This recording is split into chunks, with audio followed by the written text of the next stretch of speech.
大家好，我们是你怎么不说呀？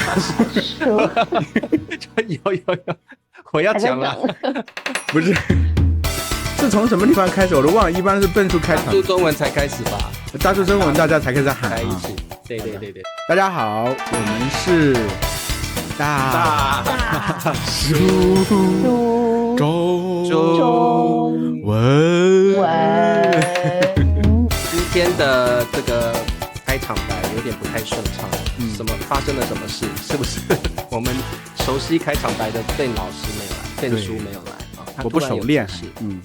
对，没关系。我们今天为各位观众邀请到一位经验很丰富的一位汉语老师啊。我跟灿叔也是汉语老师，所以我们也想要向这个林老师取经，然后让他也多聊聊关于汉语教学的一些需要知道的一些事情。还有呢，现在其实汉语圈也蛮内卷的，我们也可以让林老师分享一下他看到的现况是怎么样。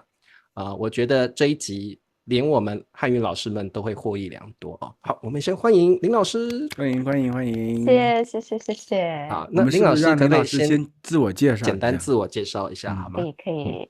那我现在呢是住在英国，因为我先生是英国人，但是我们是去年10月从新西兰搬到英国，就比较复杂然后我是在新西兰完成了我的博士。我的博士项目研究的也是海外中文的教育，那我本身教中文呢有10多年了，13年前开始的。13年，哇，经验丰富有比较久，就死磕这条路。对，那这个林老师，我想要问一下当初你是怎么样进入汉语教学的这一块领域？就是怎么样让你有这样的一个兴趣，想要教学生汉语？当初是怎么样的一个启发下，怎么开始的？有什么机缘吗？还是因为你当时专门学了这个专业，还是怎么样？对，对，这个是有一定原因。其实我的本科专业不是对外汉语，我本科学的是会展。会展差的有点大，没有听过。会展是什么意思？会展是展会的那种吗？会场的展那种东西吗？差不多就是国际会议和展览。这个它是这两个差距很大，差别很大。对，所以当时的契机呢，是我那会儿在大学，我是旅游协会的成员，然后那时候我组织了一个活动，是中韩文化节，就是中国韩国文化交流的节日。然后我就策划了一些活动，比如说韩国舞蹈还有美食交流，然后我发现很享受这种文化交流的过程。对，所以我觉得如果我的硕士读一个对外汉语，那是不是我可以把中国的语言和文化介绍给别的文化别的国家的人所以就对外汉语产生了很浓的兴趣。但是那个时候对外汉语还是一个大家都不知道是什么的新一个专业。那这个我看资料上说，林老师你在这个博士的时候是读那个东亚研究，对不对？就是海外汉语教学，而且你针对的对象是华裔，对不对？意思就是不是针对外国的汉语学习者。这个是我硕士专业，我的硕士专业是对外汉语就是研究这个汉语作为第2语言的学习。那我研究的就是就是很大众的普通话学习者、汉语学习者。然后到了博士，我就比较专注于研究海外的华裔学习者，因为我觉得他们比较有意思。这个有意思的点在哪里？就是说他们区别在哪里？和一般的教汉语教华裔的学生跟教不是华裔的学生有什么不同？就首先大家都知道现在因为中文在国际的影响力，所以越来越多华裔也开始学中文，对吧？没错。在大学你也可以看到很多这个华人面孔。对。对。那我觉得他们的区别在于呢，其实华裔学生可能有一些他已经有一点普通话的背景，他已经会说一点中文，但是他们比非华裔学生有优势的地方是他对文化的感知。对，比较深入一点。他对文化感知比较深入一点。但是我之所以想要研究他们，是我觉得就是现在这个汉语教育其实对这一个华裔学生这个群体有很多的误解。好奇，很好奇。就是比如很多老师他们会对这个群体的学生有过高的期待。就说你应该很快学会啊，这个你应该不难啊，你有那个背景啊。对，你有那个背景。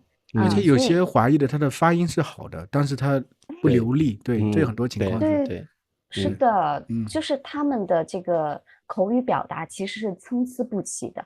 对，水平就非常不一样，落差大。落差很大。所以我觉得这个老师对学生的这种误解，其实会造成他们的一种很强的心理压力。对，特别是大家需要去了解，很多华裔学生他从小长大的环境其实是方言环境。比如说大部分华裔他是说粤语，对不对？没错。还有潮州话，还有客家话，闽南语。对，闽南语。对，所以他长大的这个环境，他接触普通话的机会可能和其他非华裔的差不多。没错。那我就遇到过一个学生跟我分享，他说他在中文课上说垃圾这个词嘛，他说的是垃圾，是吗？垃圾，对，台湾说垃圾。对，台湾说垃圾嘛。那他的家里的环境他是台湾背景的。对，然后他上中文课，然后老师就跟他说，不是垃圾，是垃圾。就一定要改正他。没错。对，但是我觉得这个很没有必要。没有必要。这个就跟口音一样，它是这个 word variation。这个词汇的不同，这个其实是很有意思的，没有必要去纠正。没错。那还有就是另外一个学生，就是我们上课的时候，他的压力很大，他觉得他一定要做到最好。我说你为什么给自己那么多压力？然后他就哭了。他说对，他说就是因为小时候他的中文老师告诉他，你应该没问题，这个你应该必须做到因为你爸爸妈妈都是中国人。没错。所以我就觉得他们承受很多不应该有的压力。了解。那在这块领域中，这个林老师可不可以告诉我们，你学到的方式是怎么样去破除大家对华裔学习中文的一个迷思，或者你在读博士的过程中，你们是用什么方法去辅导这些辅导个案，去教这些学生？对。我觉得想要把华裔学生教好，你要先了解他成长的环境和他的语言背景。最重要的是你要尊重他的身份认同。对。那身份认同这个东西，就是在海外很多那种周末学校，你去听他们课，你会听到老师说，你是中国人，你要学习中国文化，你要知道中国历史。但是其实现在很多研究，他们强调的是，这个学生他属不属于族语学生，就是 heritage language learner，其实应该由学生自己去定义。了解。对，很重要。对，你不能很强制的给他灌输这种你需要继承文化，你需要了解使命感。对呀。太沉重。太沉重了。有的孩子他在英国在美国长大，他可能心里觉得他是美国人。对。但是他觉得中文和他也有关系，他也想学。所以这个时候你的任务就是了解他需要什么。如果他需要语言的学习，你给他语言，你强调语言学习，因为语言和文化它是 hand in hand，对，可能以后慢慢的语言好了，它有一种文化的一种没错，自觉感，对，认同自觉感，对，认同感，对，嗯所以这种情况，对，就是看人，没有必要去把你的使命感强加到别人身上。对，我觉得林老师这个观念我真的非常认同，因为现在很多汉语老师就觉得我继承中华文化数千年的义务，我要把学生导正为你一定是继承中华文化的这个继承这个使命的人，我觉得这个都太沉重了。就像我们上次也有采访一位嘉宾，他父母亲是台湾人，但是他是阿根廷出生，他认为自己跟阿根廷比较近。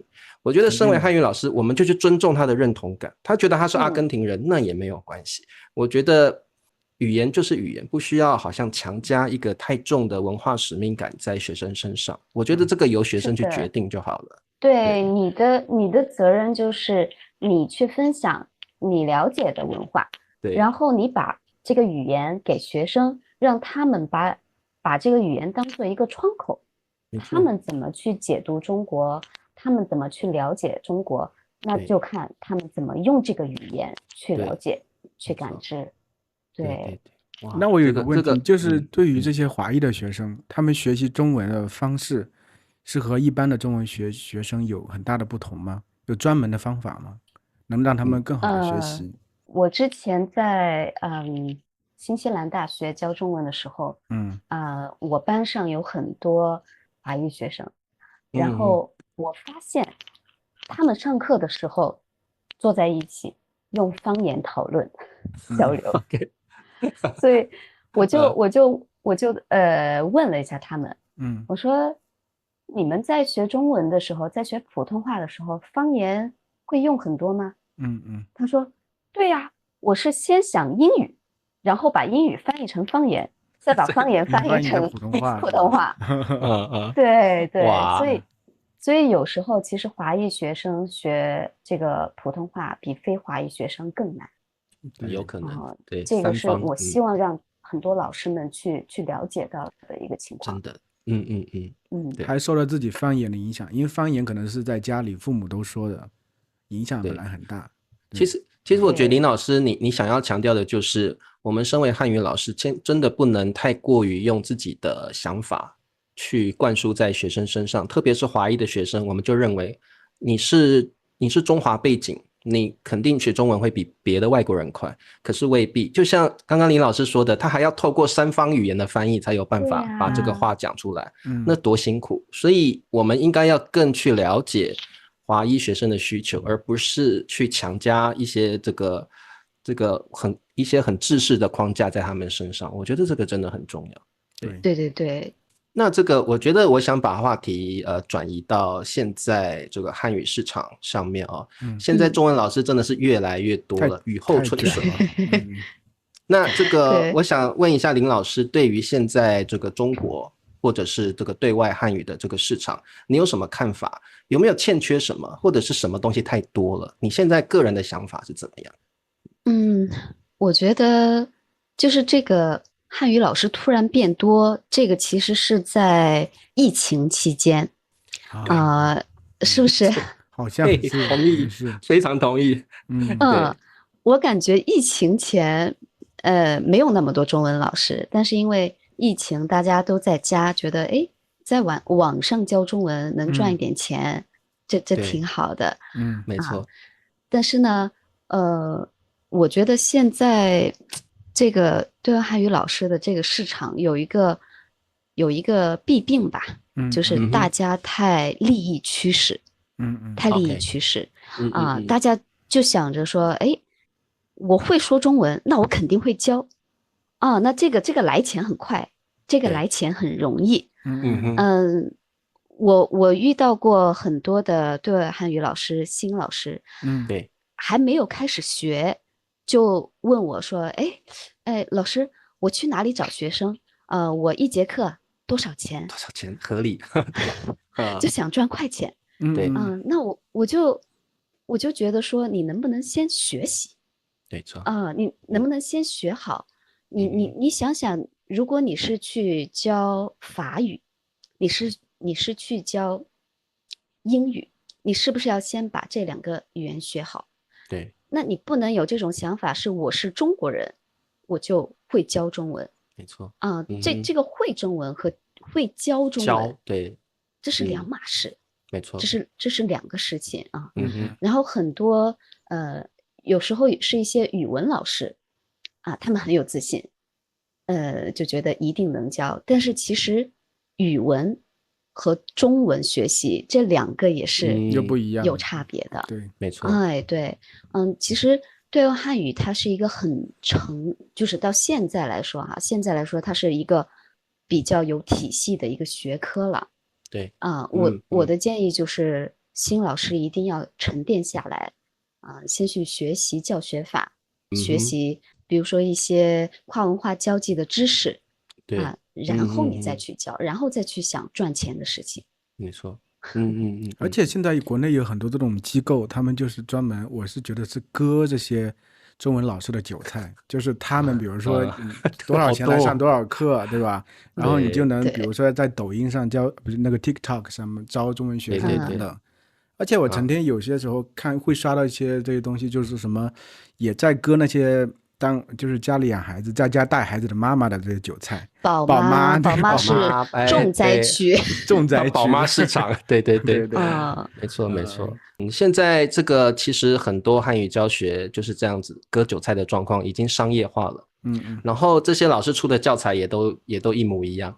然后其实学生也喜欢速食这种快速的学中文的方法，所以很多学生也趋之若鹜，好像觉得这样的短视频这样的方式呈现好像很快就可以学到中文，但是相对可能不是那么扎实啊，不是那么扎实。不是的，因为它是碎片化的，东学一点西学一点，它没有一个系统。没错，在那里我觉得其实不是很好，因为语言的学习它也是一个有结构性的东西啊。初级阶段你要学多少词，哪些语法，中级阶段多少词，哪些语法，甚至这个语法哪些先出现，哪些后出现，这个你作为一个对外汉语老师，你应该有个 map， 你有一个地图在你的脑子里面。所以你一听学生说话，你知道他会了哪些语法，他需要学哪些语法。所以这就是我说为什么老师是需要系统训练啊，不是会说中文你就会教。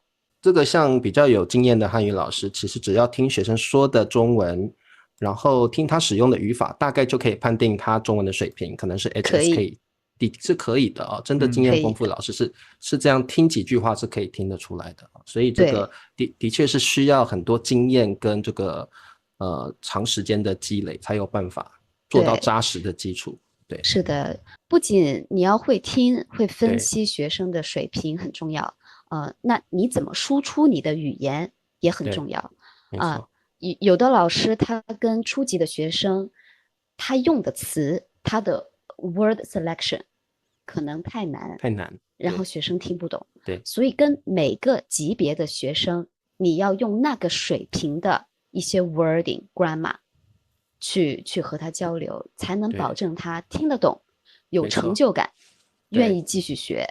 没错，这个林老师讲的实在太重要了。因为我发现的确有很多汉语老师他很会教，但是在选字选词甚至选语法的那个能力上没有那么好。比如说他教 HSK 2级的学生，他常常会用到3、4级的词汇，所以导致学生可能在他本来的这个能力之外又加5加6加太多了，超出他的能力范围了。对，所以这个真的很老师的能力真的体现在除了马上抓到学生的水平之外，还有他在教的时候所用的用字，还有他的表达方式，我觉得这个在都显示一个汉语老师真正的功力在哪里。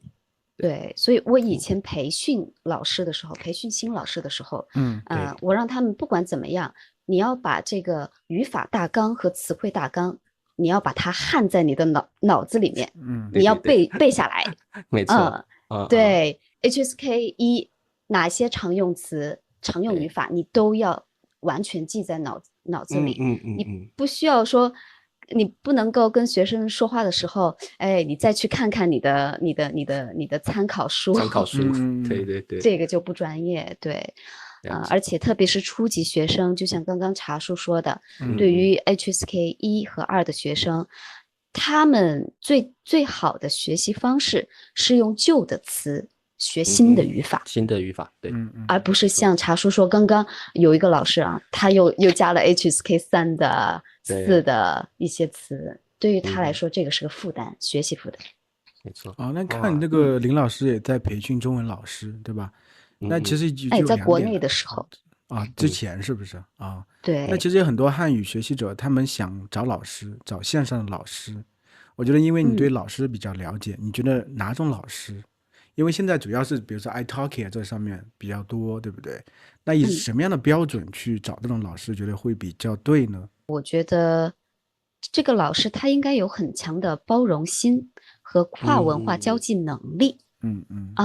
就比如刚刚我们说到这个发音，如果你碰到一个老师，他不停的给你揪一个音，不停的揪，不停的揪，我觉得你基本可以放弃这个老师了。对，对，你说水果，他非要揪你水果，花太多时间揪音，而不是花时间让你能够怎么说去 make meaning making， 对吧？去交流。我觉得这样的老师比较死板啊。还有就是关于这个去揪人家的口音和用词，比如说这个垃圾。非要让他说垃圾，那可能这个学生，他在北京或者在广州住了一段时间，有一些方言词，你就让他有啊，为什么要去揪？没错，所以这种不知道变通，我觉得这个对你来说，作为一个汉语学习者，你不会觉得学习很愉快，是的，对吧？理解，他不照顾你的生活背景，没错。所以这是一个包容，然后呢，就是跨文化交际，这个也很重要，最简单的一点，就看这个老师怎么念你的名字，就比如说有的这个西语背景或者说南美的学生，他的名字是里面有一个这个 J，letter J。要念那个对的音，对不对 ？Jose 的音 ，Jose，比如说环，对吧？环。如果老师一来就说 Jose，卷，好卷。这个说明他没有跨文化交际的意识，和他没有他没有别的语言的一些基础了解。没错。他如果连你的这个名字他都不会拼，那他怎么能知道你的母语对你的汉语学习有哪些影响？对，这个真的，这一点很有意思。不过我觉得非常非常有道理。而且如果你连学生的名字都不去研究怎么念，我怎么会觉得你是好老师呢？是的呀，那有的名字就是很难。比如说有一个波兰的学生，他的名字是 Maciek。Maciek，对，我一开始我觉得是不是Maciek，然后我不确定，我赶紧网上查一下，这个读作 Maciek。对，然后我第一次跟这个学生见面，我叫了他正确的名字，他很开心，他说。你是第一个把我名字念对的老师，中文老师是不是？好糗啊！对，对，所以这是我说的跨文化交际和对别的语言的基础了解，这个会让学生觉得你用心了，对不对？对，同意。因为中文的学生这个水平能力是不一样的，有些初级的，我觉得确实需要打好框架啊什么的，打好这些基础。但比如他已经中级以上，他可能更多需要口语方面的大量的和老师进行输入，对吧？这个时候可能他需要一些高级的东西。这个找老师的标准可能和初级又不一样了吧？我觉得。没错，是，那对于中级、高级的学生，我就会推荐他们多听不同的老师，就是刚刚茶叔说的，就是你要对不同人的。这个表达，因为每个人他都有自己习惯的一些用语、词汇的选择，没错，还有自己的口音，对，所以有时候中级、高级的学生他每周跟我学，我说你要不要也找一下别的老师？对，你已经习惯了跟我说话，那如果你去中国遇到有口音的人，你怎么办？对，所以我会去鼓励他们找一点别的老师，然后呢，你要多看一些对中级高级的学生哈，可以看一些有方言的一些中国电影或者中国电视剧，但是这个不推荐初级的学生，对，因为他们刚开始学，然后你给他看一个繁花上海语的繁花一个字听不懂都听不懂，不要说他们对，上海话谁听懂？对啊，我们都听不懂，对，所以初级学生看电视剧和电影一定要找就是尽量找是标准普通话的，对，这样他们哪怕能听懂一个词2个词，他会觉得很开心，对，有成就感，有成就感，对。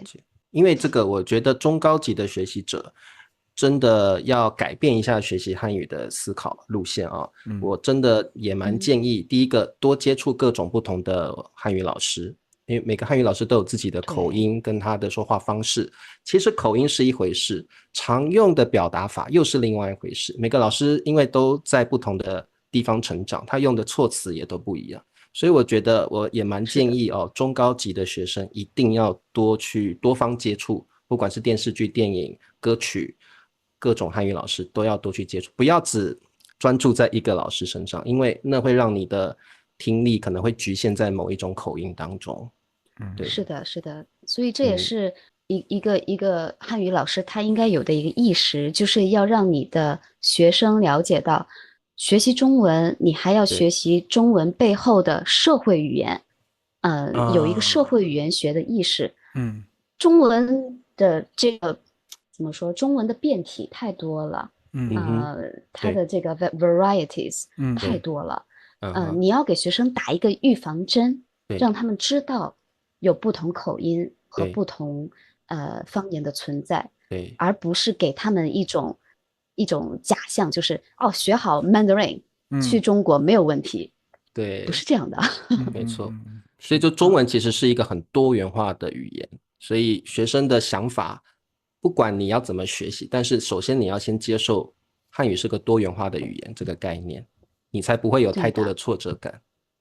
对，然后包括这个不仅是语言，你去到中国不同省不同地方的人，他们的性格也不太一样。对呀，这些我觉得很有意思，你需要去跟你的这个学生交流一下比如说我来到英国之前，我不知道原来大家对于苏格兰人的印象和对于爱尔兰人的印象是不一样的还有对英国人、英格兰人的印象，那这些都是很有意思的一些。你得去教，你得去分享，不然学生不会知道的一些有意思的文化现象。比如你可以告诉他们，这个东北人在中国大概是一个什么样的印象。对，对，因为学语言最终的目的，你是要去了解目的国的人文和他的文化嘛。了解，对，非常有意思。没错。那这个林老师，我想问你现在中文真的是越来越多人学习了。那你有没有，因为你教了这么多年，然后你教了这么多学生，你觉得这个外国学生在学中文的时候，有没有一些常见的一些心态，错误的心态，或一些偏见，或者是一些你觉得应该要把它提出来，我们分享一下的一些态度之类的？就是他们学中文的时候的一些偏见和心态，对，或错误的方法吧。我觉得刚刚茶叔说到的那个，通过一些小视频TikTok 那个，通过那个就可以学会一个语言，这个我不是很同意因为真的太碎片化了。对，你的语法的结构成长，它是怎么说？你会有很多的 gaps。对，不是系统性的东西，不是系统性的因为我知道现在很多成人学习者，他本来时间很忙，对然后他每周可能定1次课、2次课，他就希望通过1个小时、2个小时，他就能学会。但是其实学语言最重要的时间是 between classes。对，课后你需要去 digest。对，课后，对，对，所以有的学生，每次来上课，他已经不记得上次课教了什么，他就没有这个 digest 的过程。对。那我觉得这个是作为老师，你一定要告诉他们，建立起一个意识，就是你光靠上课的时间来学习这个中文是远远不够的，不够，对，是不够的，没错。它应该是一个 continuous 的一个过程，可能你每天就花10分钟看一下你的 flashcard，但是只要它是一个连续的，它就是一个最好的学习状态。对，没错，这个我很同意哦。这个林老师，我跟你分享，我有很多学生也是这样，他每个星期一开始每个星期定1小时的课学中文，然后他就一直告诉我，为什么我都没有进步，为什么我觉得中文还是很难。然后呢，他开始每周又开始定2个小时，然后后来也发现进步并不大。其实我告诉他，其实学习中文最重要是老师给你一些方法，给你一些学习的架构之后，你自己私底下也是要学习。你必须透过各种适合自己的学习法来让自己中文达到每天接触的这样的一个方式。你不可能每个礼拜花2个小时、1个小时就可以把中文学好，这个根本是不可能的事情。不现实，对，不现实，不现实，是不现实。但现在很多学生就是有这种想法啊，对，他会说没有时间，但是你哪怕每天用5分钟的时间，对，你上厕所的时候，你可以看一下你的 flashcard， 对，可以，对不对？你只要保持你的这个memory status， 它一直在 work， 那其实就我觉得是有帮助的，因为上课的时候，老师的作用是告诉你怎么用，它的意思。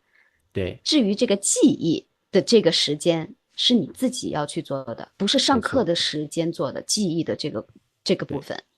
所以我觉得这个是很多学生需要可能去改变的一个想法。对，特别我们都建议学生今天上完课之后，今天晚上你一定要复习一下老师上了什么，那你一定可以抓住80%-90%的记忆力。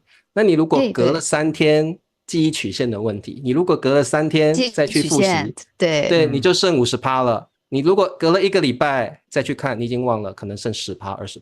所以这个大家一定在学习，不管任何一门语言或知识，这个记忆曲线一定要掌握。如果你能够在当天晚上就复习，隔了3天再复习一次，再隔1个星期复习一次，它这些东西很有可能成为你的长期记忆，你就不用担心会忘记它。所以这个记忆曲线的习惯也是蛮重要的。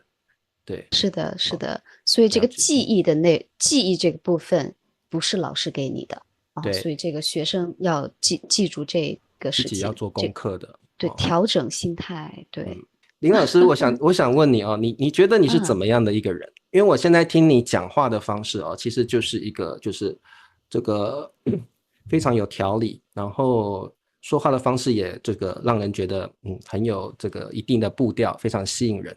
你觉得你是个怎么样个性的人？这个问题好大。对，什么样个性？我觉得我是一个，就是我喜欢厚积薄发的一个人。这个词很棒。对，就是我在做一件事情之前，我一定会先积累对这件事情的了解，包括教中文。我现在才会觉得我是一个很自信的中文老师。我已经教中文10多年了。那最开始的3到5年，我觉得我的心里是一直很忐忑的。我会总觉得还有什么我没有学到。对，我会不停的想要有不同国家的学生，这样我可以了解，你知道，不同的文化，不同的别的语言的一些基础所以我需要知道法国学生他的法语会怎么影响他学中文？德国学生德语会怎么影响他的中文？对，所以我会觉得教中文不仅是教中文这一个语言，你必须要对其他语言也有了解。所以我觉得中文老师其实要做的、要学的非常多，非常多。对，所以我对于那种现在有很多老师想要找我培训，知道我以前培训老师，一来就说老师我怎么定价？我觉得你学了嘛，你就怎么定价？太早了，对。对，所以我觉得我就是一个感觉这个职业有时候确实也需要如履薄冰，对不对？我们不能误人战战兢兢，两个词，真的，对真的要没错没错。这个听林老师这样讲，我觉得真的厚积薄发4个字多不容易，你要很有耐心，如履薄冰，教的每一个步骤你都要脑袋要有一个 map， 要有个计划，然后你要知道什么水平的学生要教怎么样的东西。这个真的是非常不容易，是非常严肃。汉语老师是很严肃的一个行业啊。对呀，对，不是有一句歌词 "The more you see, the less you know"，就是你应该是见得越多，你会发现自己没有的，知道的越少，缺少的更多，你会很惶恐，你会想要去补充自己的认知。对，没错。我觉得这个也是当然不只是当汉语老师了啊，我们做人处事也是最后的目标也是这样子。当你了解越多，体验更多人生，我觉得最后你会发现，哇，你还要学习的可多着呢。人生永远学不完，人生这个课题永远一辈子都要学。年轻的时候就很狂妄嘛，觉得自己什么都知道。我可以的，我没问题。当然这份狂妄或许也是成长的养分啦。不过我是觉得说，到最后你会发现年纪越长，你会发现这世界其实还有更多值得我们去挖掘的地方。所以我也希望现在新手老师也能够有这种，就是有一份 humble，一个谦虚的态度。对，没错，对，就是自信是很好的，但是不能自满。没错，这个真的汉语老师严格来说是一个门槛好像很低，但是你真的要能够做到 qualified， 这是非常严肃的课题，也非常不容易，需要用一辈子去学习的一个旅程蛮重要的。是的，是的，所以现在就是这个行业就会让大家觉得这个门槛很低，大家都可以做，所以这是我不希望看到的。你能做和你能不能做好，这个是两回事。对，而且我也希望汉语老师之间我们也可以互通有无，互相切磋，然后去了解怎么样的学生应该用什么更适合的方法，然后让汉语教学的这个课题这个领域能够达到更高的一个学问的感觉好，那今天很开心请到林老师，获益良多。哇，今天我很难得一整集都这样哇。对啊，我们俩真的是一直在听，干货太多。对，这干货太多了很棒这集是不是我说太多了？没有，我们就希望你多说。对，因为这个我觉得这一集不只是让学生看，我觉得也让汉语老师多学习。真的，我们汉语老师的确也必须要互相切磋砥砺，然后进步，这也对学生来讲是一个福音，对不对？所以我觉得这很重要。好，那今天真的很开心邀请到这个林老师下次有机会再邀请你来。这林老师你知道吗？是很多爱你的学生要我们采访你，然后我们真的我们就赶快一定的要把你给采访来对呀，对，我的学生跟我说了。对啊，我觉得对，感觉很感恩吧，就是学生都能够希望我来分享一下，那说明他们其实是很认同我的，这个让我是很开心的。没错，这个是我们汉语老师最大的喜悦，就是学生认同，学生接受，学生也成长，这是我们最大的幸福跟喜悦好，那我们谢谢林老师下次有机会我们再跟你好好聊一聊。那我们跟观众说再见吧。再见再见。